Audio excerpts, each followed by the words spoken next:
pag nagluto, nilalabas lahat ng plato, lahat ng kaldero, kawali, tapos yung tubig, abot sa ceiling. At yan. Sis, pag nagluluto ka ba, magulo ka ba sa kusina or hindi? Ako, hindi ako magulo. I mean, hindi ako makalap.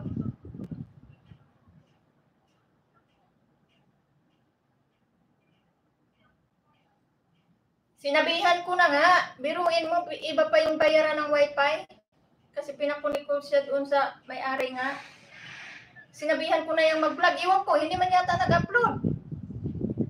Kung ano lang pinagagawa, basta talaga, bigigil na ako eh.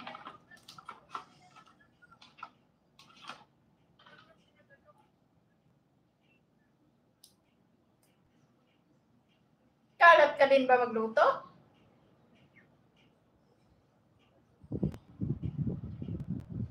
Si ate kasi sobrang kalat sa kusina talaga pag nagluto yan siya. Akala mo may fiesta. Magtaka ka, kunti lang naman niluluto niya, pero nalabas lahat ng parang lahat ng plato ginagamit, parang lahat ng kawali ginagamit. Kaldero, mga sandok.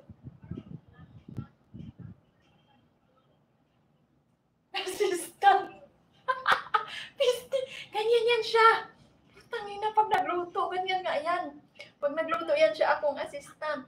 Kasi alamin ko man yung kalat niya. Ayaw pa naman niya yung nandoon siya sa kusina, tas wala ako. Tatawagin ako niyan kasi gusto din niya na wala siyang makikitang kalat kasi gusto niya sundin ko yung kalat niya. Ayoko man din ng ganyan. Gusto ko sana patapusin ko siyang magkalat-kalat doon. Saka ko linisin lahat ng kalat niya.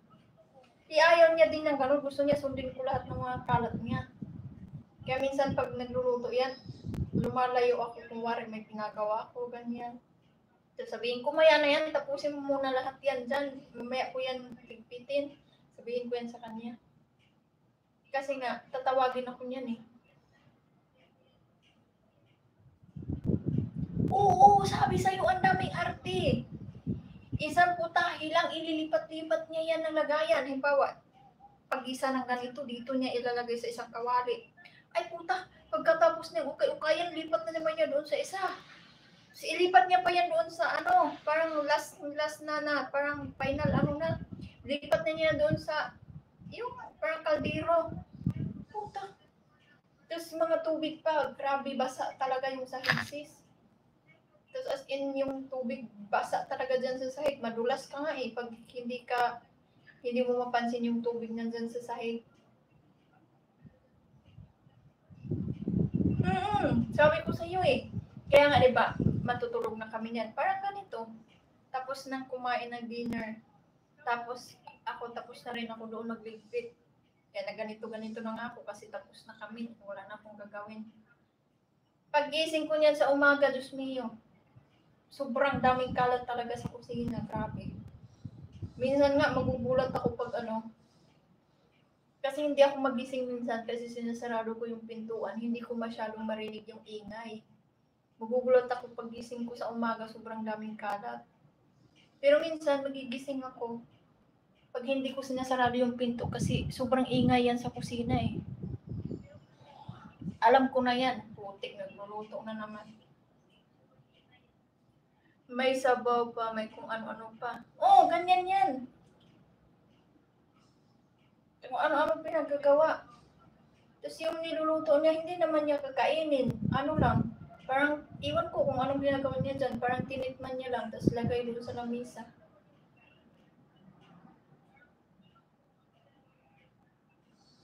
Pero okay lang naman dito kung maraming hugasan. Kasi hindi naman siya, hindi siya kuripot sa tubig ba. Nasabihin na, pag naghugas ka, tipirin mo yung tubig hapon, mahina lang dapat at saka tipirin mo yung sabon. Hindi. Yan lang yung gusto ko. Kasi gusto ko talaga pag naghugas ako, talagang dire-diretso. Gusto ko malakas yung tubig at saka yung sabon, hindi ako magtitipid. Ganun. Tapos bibilisan ko, tapos palakasan ko ng agas yung tubig. Ganun ako para mabilis. Kasi meron ako dating napasukan. Puta. Grabe sis, pinapasahod pa sa akin yung